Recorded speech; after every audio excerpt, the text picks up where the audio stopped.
Boa tarde, amigos, tudo bem? Sejam bem-vindos. Vamos chegando.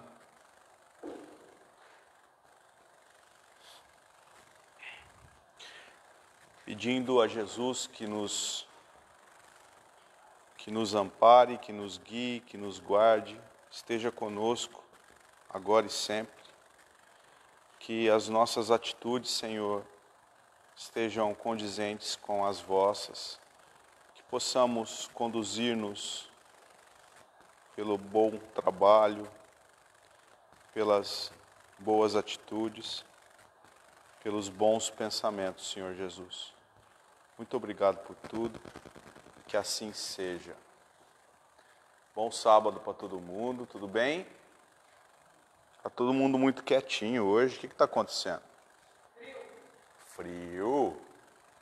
Ficou um pouquinho fresquinho, já fala que é frio? Fresquinho, 15 graus de diferença. Boa noite, pessoal aí de casa, tudo bem? Hoje a gente fala da lição número 125 do livro Fonte Viva, tida como, segundo Emmanuel, ricamente. Emmanuel comenta uma passagem de uma das epístolas de Paulo, o apóstolo, que é Colossenses, capítulo 3, versículo 16. E ele faz o seguinte recorte: a palavra do Cristo habite em vós, ricamente. A palavra do Cristo habite em vós, ricamente.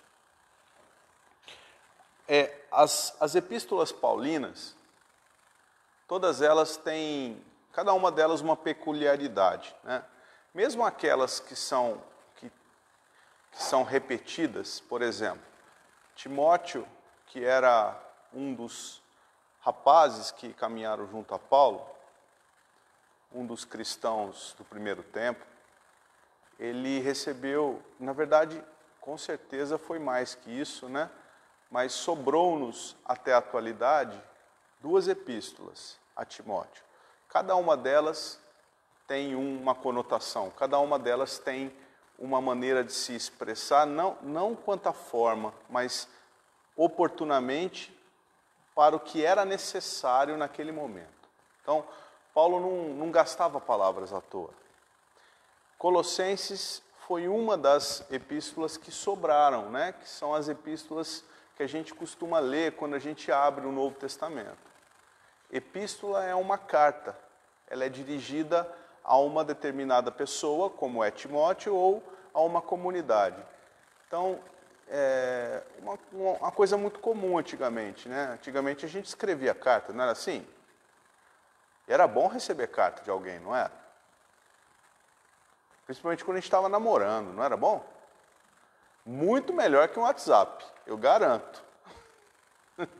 Então, mas, brincadeiras à parte, as epístolas, normalmente, elas respondiam a alguma demanda. É isso que é importante.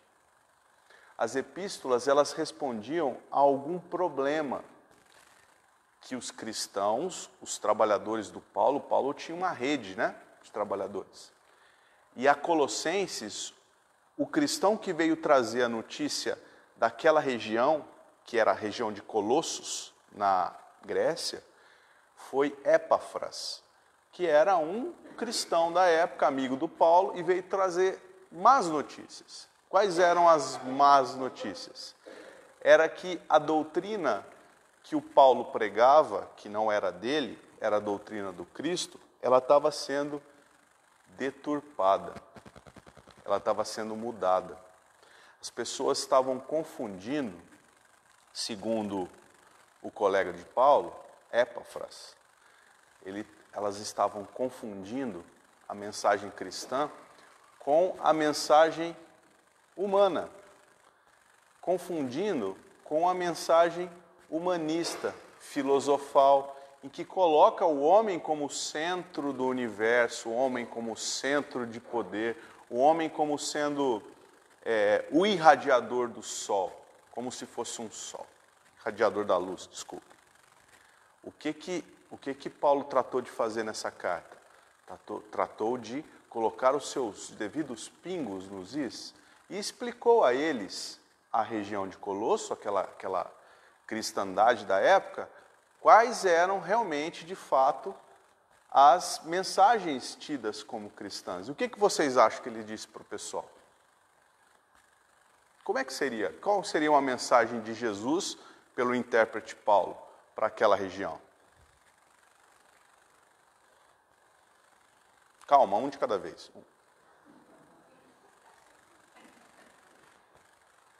Gente, a principal das mensagens de Jesus era amar a todos, né? Respeitar a todos.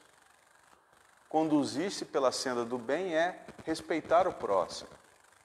A gente não precisa brigar e discutir ou ter qualquer tipo de animosidade porque a gente pensa diferente. Se o respeito partia das duas partes, né, é importante que se diga, né? Se for das duas partes, por que não conviver? As pessoas, elas têm, a gente tem, né, vamos falar da gente, porque claro que eu me incluo nisso, a gente tem uma dificuldade tremenda de conviver com a diferença, não é? E muitas vezes a diferença está muito próximo da gente.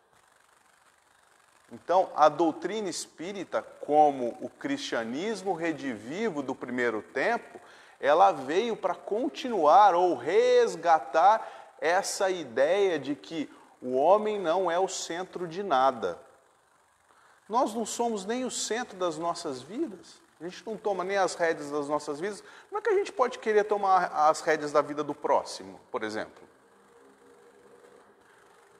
Por isso que o Espiritismo nos trouxe uma mensagem além do amai-vos como eu vos amei. Além disso, qual é a mensagem?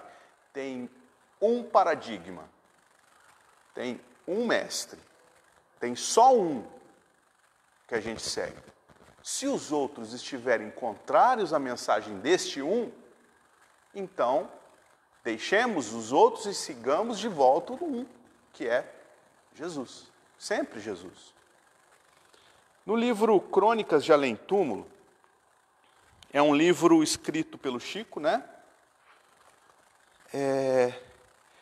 Pelas datas, essa mensagem aqui que a gente vai estudar hoje, ela foi assinada em 20 de dezembro de 1935. Fazendo as contas, o Chico nasceu em 1910, quer dizer, ele tinha seus 25 anos. Imaginando que há quase 80 anos atrás, mais ou menos, né? 80 e poucos anos atrás, a dificuldade de se escrever não devia ser bastante significativa, provavelmente o Chico não tinha escrito muito ainda. Então esse livro, Crônicas de Além Túmulo, deve ter sido um dos primeiros, assim. Não digo o primeiro, que o primeiro a gente sabe qual foi. Parnaso de Além Túmulo. Mas depois disso, tiveram alguns assim na sequência. E o Parnaso de Além Túmulo é dessa grossura, assim. Deve ter levado um tempinho para ter ficado pronto. Então, assim, é uma das primeiras mensagens dele. E ele traz, nessa mensagem do capítulo 15 do livro Crônicas de Além Túmulo, pelo espírito Humberto de Campos, ele traz uma passagem, gente, que é um primor. Todas são, mas essa, ela realmente destampa o caldeirão. É uma mensagem em que ele, Humberto de Campos, espírito, pôde perceber, mas não perceber não, ele participou de uma cena, ele assistiu como se fosse um filme, uma cena do apóstolo João conversando com Jesus. Vocês imaginam como é que pode ter acontecido isso? Uma cena dos dois conversando. Obviamente que Jesus estava educando, né?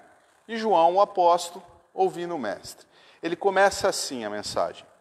Avizinhando-se o Natal, havia também no céu um rebuliço de alegrias suaves. Os anjos acendiam estrelas nos cômoros de neblinas douradas e vibravam no ar as harmonias misteriosas que encheram um dia de encantadora suavidade a noite de Belém. Os pastores do paraíso cantavam, e enquanto as harpas divinas tangiam suas cordas sobre o esforço caridoso dos zéfiros da imensidade, o Senhor chamou o discípulo bem-amado ao seu trono de jasmins matizado de estrelas. Não se escreve mais assim, né? Não se escreve mais assim, que coisa maravilhosa. Aí, gente, eu vou tentar interpretar, porque ficar lendo eu acho que cansa, né? O mestre Jesus chama João e diz assim: meu filho, vem cá. Preciso trocar uma ideia com você. Ele falou assim: como é que andam as coisas lá na terra? O que está acontecendo por lá? Como se ele não soubesse, né? O que está acontecendo por lá? O que eles estão falando assim na atualidade? Ele fala assim: Senhor, primeiramente, erraram na data do seu nascimento. Isso está no livro. Erraram na data do seu nascimento por 5 anos.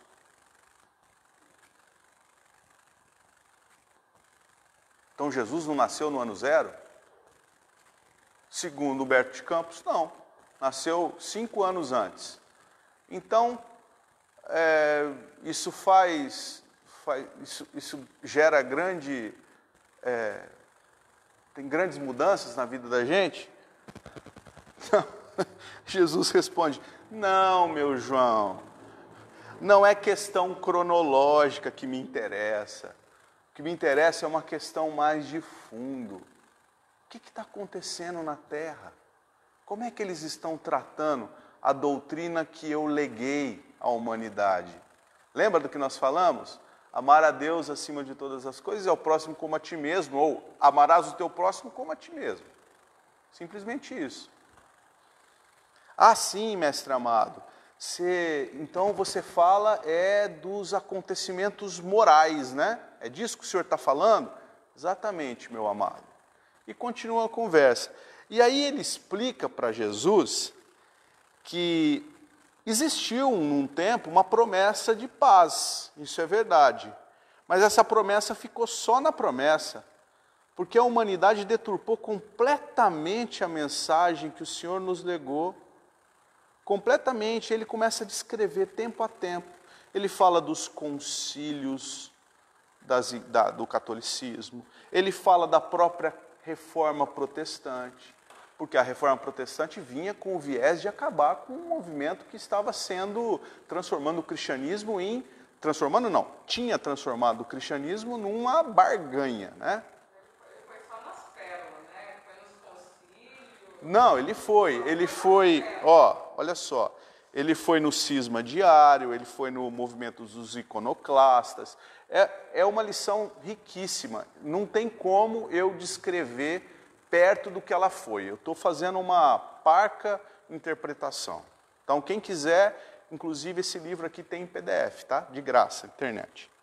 Bom, então João falou, e Jesus corrigiu João, falou assim: meu amado, mais uma vez, eu queria saber, além do que estão fazendo com a minha doutrina, quais foram os deveres que eu não cumpri?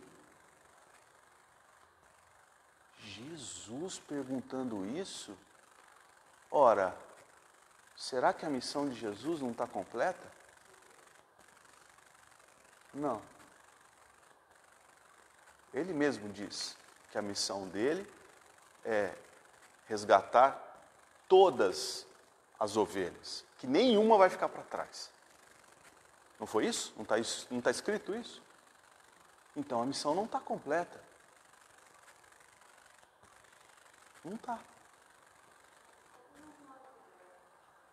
Todos estão fazendo o que Jesus mandou fazer? Eu mesmo não sou. Então, os 9 bilhões dos encarnados, né? Mas os 14 bilhões Eu acho gostoso o bate-papo ou tratar o assunto com um pouco de leveza, porque a gente não vai sair daqui mais culpado. Isso é importante, né? Tratar o assunto com uma certa leveza, até, não é brincadeira, mas deixar ele mais leve, de verdade. Bom, e depois que João descreve mais um pouco do que estava acontecendo na terra, Jesus diz assim, mas, meu filho, você se lembra que eu não escrevi nenhuma frase? Jesus nunca escreveu nenhum A. Tudo que tem escrito de Jesus é por terceiros. São outras pessoas contando as passagens de Jesus. Então ele próprio nunca pegou um lápis. Então a gente não sabe se ele sabia escrever.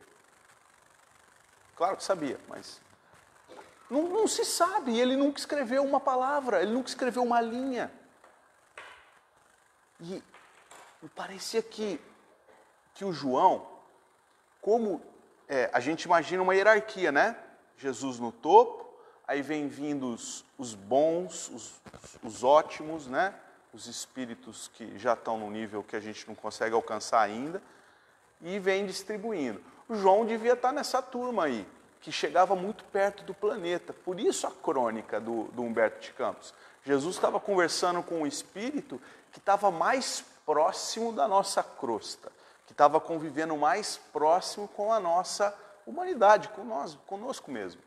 Então, nesse momento, Jesus fala assim, mas João, me diz uma coisa, qual que é a instituição religiosa que é mais abundante na Terra hoje? E aí ele descreve, naquela época, ele descreve o catolicismo.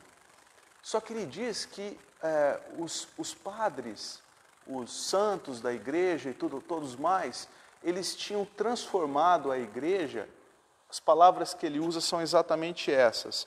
O Vaticano, Senhor, que não conheceis, é um amontoado suntuoso das riquezas das traças e dos vermes da terra.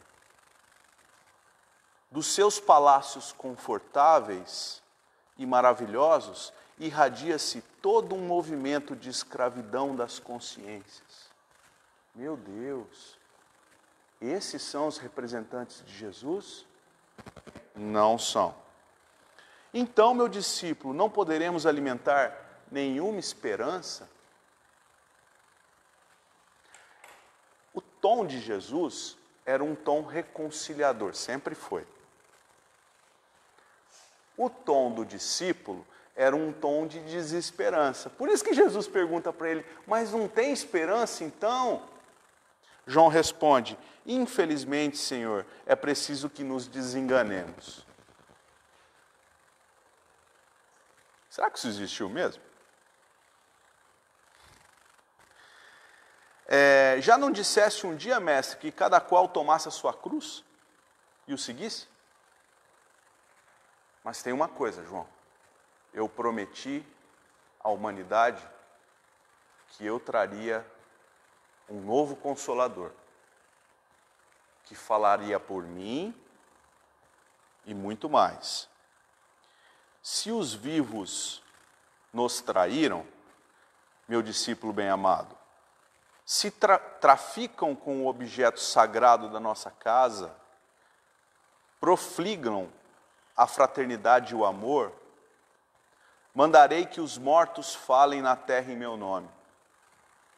Os que voltaram pelos caminhos ermos das sepulturas retornarão à terra para difundirem a minha mensagem, levando aos que sofrem, com a esperança posta no céu, as claridades benditas de meu amor. Então, Jesus nunca desistiu de nós, em nenhum momento. Isso não tenho dúvidas disso. Os momentos que a gente vive de angústias, os momentos que a gente vive de tristeza, são momentos e eles passarão. A gente tem que ter isso em mente. Todos os nossos corações estão aflitos, de alguma forma. Só que, através da do movimento da nova religião, que de fato se integra com a religião do céu, se é que a gente pode dizer isso, nós podemos nos transformar através das nossas ações. É essa a proposta do Espiritismo. Você é responsável por tudo que você faz. E nada do que tem no bolso poderá comprar algo diferente disso. A gente só vai conseguir permutar alguma coisa boa para nós quando a gente carregar os nossos corações. Por isso que o Paulo usou a palavra ricamente. O Emmanuel, através do Paulo. Ele diz, a palavra do Cristo habite em vós ricamente.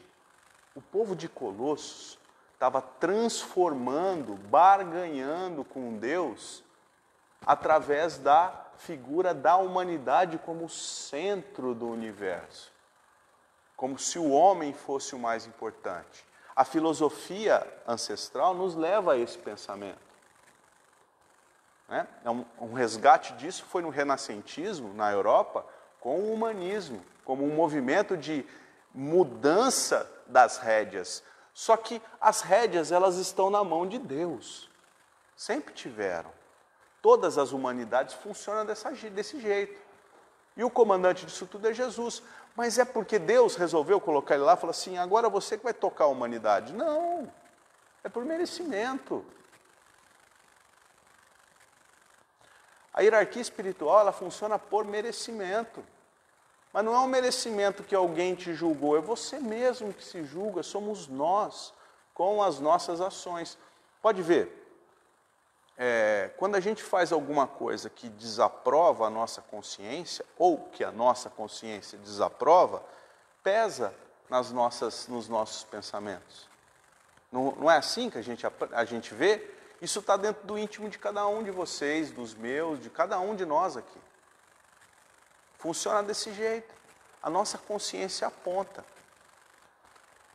Uns 3 anos atrás, 2 anos e meio mais ou menos, isso. Nós fomos passar, eu, minha família, minha mãe, meu pai, meus filhos, minha mulher, fomos passar um fim de ano lá em Santos. Vocês já foram para Santos? Já? Bela cidade. E Santos, como é uma cidade plana, né, litorânea, as pessoas andam muito de bicicleta. Não é isso, cara? Andam muito de bicicleta, andam muito a pé, né? É gostoso andar a pé em Santos. Apesar de ser um calorão, né? Mas, delícia. Todo mundo anda muito a pé. Ficou com vontade de ir para a praia? Ficou? Também fiquei.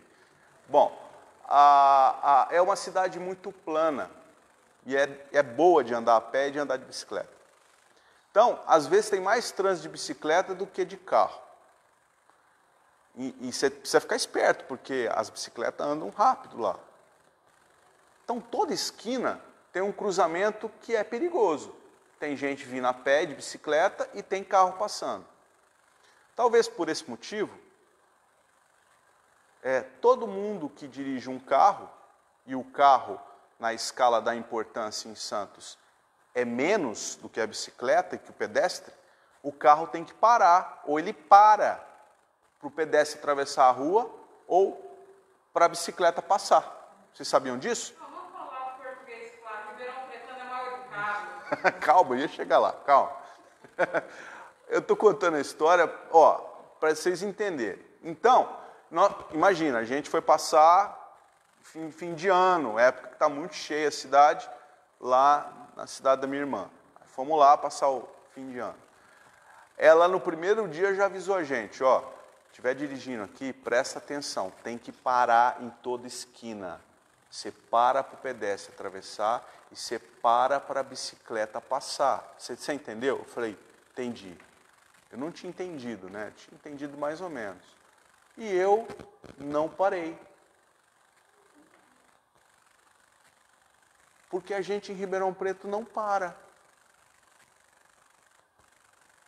O que aconteceu? Quase que eu bati na bicicleta. A culpa era minha. Estou dizendo isso para mostrar exatamente a educação, né? O movimento que a gente deve olhar para os lados, não imaginar que você é o centro do universo, porque não é.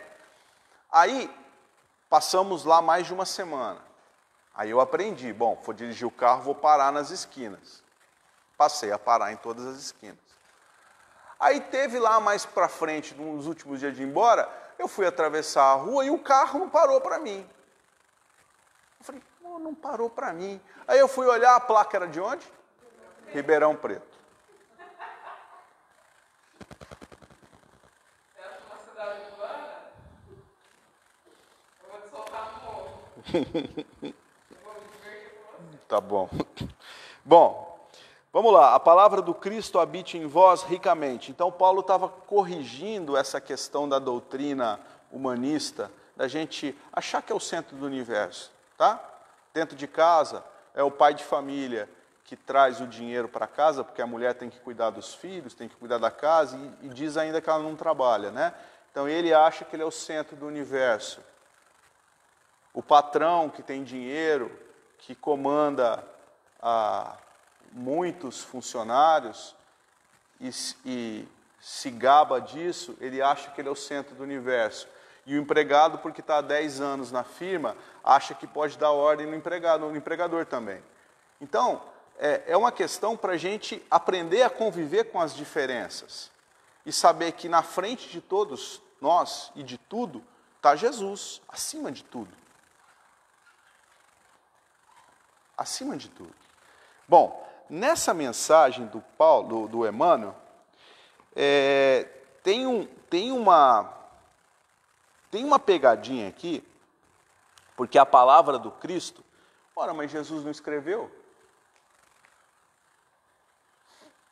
Nós não falamos que Jesus não escreveu nem a palavra? Não, mas a palavra do Cristo foi traduzido como a palavra do Cristo. Mas não, então é a palavra dos que falaram do Cristo, porque não é a palavra do Cristo. A gente não sabe se é a palavra dele, porque ele não escreveu. A palavra para palavra, aqui que foi traduzida como palavra, é logos. E logos não significa só palavra, logos significa atitude, discurso. Então, não é simplesmente o que está escrito, é quem eu realmente me mostro ser. Então, é quem eu sou em essência, não é quem eu demonstro que eu seja. Né? Voltando ao nosso exemplo, eu no carro bonitão, não parei na esquina. Eu podia até falar para minha irmã que eu entendi, mas eu não entendi, eu não vivenciei. Então a palavra é vazia. Essa é a conotação dessa frase. Para a gente... Isso, para a gente seguir a mensagem cristã, genuinamente, é preciso vivenciar isso. Então não adianta eu só vir no centro espírita para tomar um passe ou ouvir uma mensagem, se eu não modificar um tio na minha vida. Agora, isso aí, acho que todo mundo que está aqui na frente fala o tempo todo. Acho que a gente tem que falar muito ainda, porque a gente não aprende, não é? Não aprende, cada vez continua fazendo as mesmas coisas. É importante que a gente repense as nossas atitudes, para melhorar os nossos pensamentos, para a gente conseguir caminhar um pouquinho. Porque, de fato, nós ainda vivemos de uma casca, né? De uma coisa, um verniz, que ele não é verdadeiro. Aí, quando a gente fica frente a frente com o desafio, com a provação, e a gente, o tempo todo na vida está acontecendo isso, principalmente nos tempos de agora, aí a gente falha. Mas não tem um juiz que está te apontando. Quem aponta? Você mesmo. A sua consciência pesa. Porque você já ouviu muitas vezes e você intimamente já, quando eu falo você, eu falo nós todos. Nós todos já concordamos com isso. Do contrário, 4 horas da tarde num sábado tem mais coisa que fazer do que vir no centro espírita. Ou os amigos aqui de casa ficarem nos ouvindo falar aqui pela internet. Tem mais coisa que fazer, não tem? Então, se você está ouvindo isso, se nós estamos ouvindo, se nós estamos aqui conversando sobre esse assunto, é porque você se convenceu que ele é importante para você. Agora, a gente precisa dar um passo a mais. A gente precisa fazer. Olha o que o Emmanuel chama atenção, gente. Ele diz assim, ó, você dizes confiar. Vamos ler o mais fácil, né? Dizes confiar no poder do Cristo. Mas, se dia aparece em cores contrárias à sua expectativa, demonstras deplorável indigência de fé. Então, a gente fala que confia na mensagem de Jesus. Acredita que a mensagem de Jesus é top, bacana. Só que na primeira dificuldade, na primeira lombada do destino, a gente se entrega em deplorável indigência de fé. Indigência é indigente, quem não tem nada, nem a roupa do corpo. Afirmas cultivar o amor que o Mestre nos legou. Né? Então a gente diz que é amoroso, que gosta das pessoas, que perdoa as pessoas, que não guarda rancor. Entretanto, se o companheiro exterioriza pontos de vista diferentes dos teus, enorme pobreza de compreensão demonstras.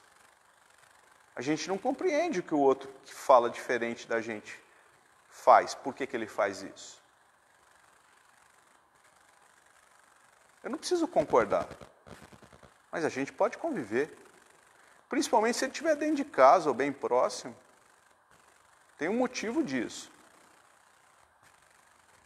Declaras aceitar o Evangelho em sua simplicidade e pureza. Contudo, se o Senhor te pede algum sacrifício perfeitamente compatível com as tuas possibilidades, exibes incontestável carência de cooperação. Gente, o Evangelho todo ele,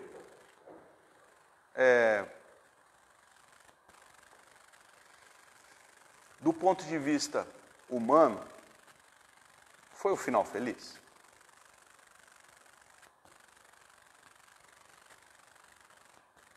Do ponto de vista material, ele é um final feliz? Jesus não acabou crucificado? Foi gostoso crucificar Jesus? Todos os apóstolos, com exceção de João, que é o da nossa crônica do Humberto Campos e do Chico, todos eles, com exceção do João, foram martirizados. Alguns foram crucificados de cabeça para baixo, teve um que foi queimado. Foi, mas ele não morreu, né? Ele morreu velhinho em Patmos. Mas ele foi martirizado, mas ele não morreu. Eu quero dizer que os outros 11, não, contar com o Paulo, né, que é o 13º, todos eles foram martirizados. É jogado em óleo fervente, fica lá 3 dias fritando no óleo fervente com uma capa de mana sem ser queimado. Apaga, né? Ele tinha mais coisa para fazer, né? Ele chegou num nível de conhecimento que a gente não está nem perto. Pois é. E aí Emmanuel diz o seguinte, para terminar. Acenderemos, porém, a luz, permanecendo nas trevas? Escritor inteligente pergunta. Ensinaremos a serenidade, inclinando-nos à desesperação? Proclamaremos a glória do amor, cultivando o ódio? A palavra do Cristo não nos convida a marchar na fraqueza ou na lamentação, como se fôssemos tutelados de ignorância. Segundo a conceituação iluminada de Paulo, em Colossos 3,16, a boa nova deve irradiar-se de nossa vida, habitando a nossa alma ricamente. Então, o ricamente aqui do Paulo e de Emmanuel faz uma clara separação, né, do que é pobreza e do que é riqueza. Ao contrário do que a gente imagina na Terra. Porque a pobreza material, a pobreza física, pode nos proporcionar uma grande riqueza. Agora, a riqueza material, dificilmente vai nos transformar em ricos nos céus. Por quê? Não é apologia à pobreza, mas a facilidade do homem que tem muito materialmente, a facilidade mundana, nos transforma na terra. Quantas pessoas chegaram na casa espírita pelo amor? Quantas, querida? Quantas? Chega até hoje pela dor, né, Malu? A gente chega todo dia precisando de vir, precisando de um passe, precisando de ver os amigos. Nós estamos aqui nos vendo. Isso é uma bênção. Ficamos meses sem nos encontrar, mais até, né? 1 ano e tanto, entre indas e vindas. Então, são situações que nos mostram que o que é rico na vida são as relações. São as coisas que nós cultivamos para além da vida física. É isso que tem valor. Então para de sacanear o João. Morreu velhinho, perdeu o mestre, perdeu todos os amigos, morreu sozinho. Para de sacanear ele. Eu estou sacaneando ele? Não, ele também morreu martirizado, morreu sozinho. Ah, tá bom. Claro. Eu aceito seu ponto de vista. Você aceita meu ponto de vista? Aceito. A solidão psicológica é muito chata. A solidão psicológica, eu gostei. Então todo mundo morreu martirizado. Tudo bem? A mensagem de hoje é essa, né? Que nós realmente, de fato, vivamos o amor que Jesus nos presenteou como lição. Né? Porque, do contrário, a gente vai ficar patinando, gente. A gente tem que passar dessa fase. Né? Nós temos que tentar mudar as condições em que nós vivemos hoje. Porque não está confortável. Não está. Está confortável para alguém? Está gostoso? Não está, gente. Mas é possível mudar, mas não é mudar o que está fora da gente, é mudar o que a gente está dentro, é o que está dentro. Porque é a gente que muda, não é mudança no outro. É você que muda a sua maneira de enxergar, a sua maneira de fazer as coisas. Eu tenho certeza que isso que nós dissemos agora faz todo sentido. Nós vamos ler agora uma mensagem que nós recebemos, e aí a gente encerra, tá bom? A mensagem começa assim: Meus filhos, por entre sombras e charcos na terra das provações, guiemo-nos junto ao único pastor de toda a humanidade que nos espera por um momento a mais. Demo-nos as mãos em sinal do seu amor, para que integremo-nos unidos pelo ideal do progresso bendito, ao bem maior, à filiação a Deus e ao bom combate, a que todos somos constrangidos neste momento ímpar em que vivemos. Somos do mundo, porém, não precisamos viver todo o mundo. Para que cultivemos a fé que irradia o sol maior de nossa constelação, preciso compreender o irmão que caminha ao lado, estender as mãos aos necessitados, doar de si mesmo para a miséria de sentimento e, sobretudo, cultivar a fraternidade sem barreiras, que é o amor por todos, sem exclusões ou indiferenças. Voltemo-nos para o que seja belo e bom, para que a luz se faça no íntimo e possa irradiar pelos caminhos ainda escabrosos do porvir. Nada está escrito, e o porvir será o que fizermos do hoje. Tenham certeza disso. Por amor, podemos salvar-nos e salvar o próximo, por irradiarmos luz suficiente para que o despertar aconteça. Sejamos mais humanos. Ser humano é ser o amor. Por amor vivemos e por amor seguiremos vivendo. A morte não existe. Cultivem a paz e esta vos irradiará como o sol. Muita paz, de seu humílimo servidor Bezerra. Então, agradecemos a paciência de todos aqui Pedimos que Jesus nos ampare a todos, hoje e sempre. Que assim seja.